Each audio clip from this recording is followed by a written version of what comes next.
Ron Santis, who's expected to sign the legislation imminently. The vote on the measure, titled HB 1557, was 22-17 in the Republican-controlled Senate and largely along political lines. The legislature gives final approval to the Don't Say Gay bill after 2 days of debate in Florida, much of which consisted of emotional appeals from opponents of the bill to pay heed to the damage it would do to LGBTQ+ parents of kids of schools and the signal it would send to LGBTQ+ people.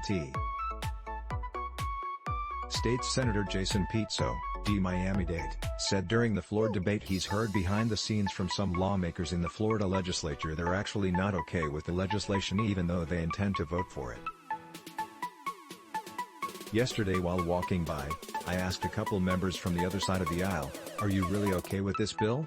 Pizzo said. "A couple of you said, 'No, but I have to be.' No, you don't. No, you really don't."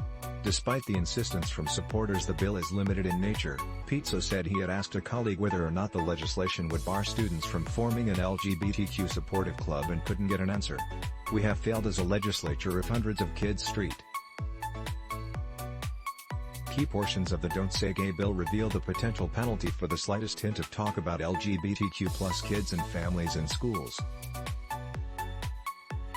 Under the legislation schools for children in kindergarten through grade 3 may not engage in instruction about sexual orientation and gender identity, or generally throughout the education system in a manner that is not age-appropriate or developmentally appropriate for students.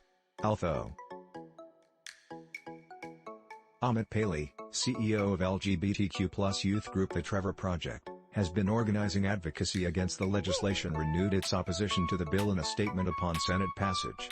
"Every LGBTQ young person deserves to attend a school that provides an inclusive, affirmative environment, not one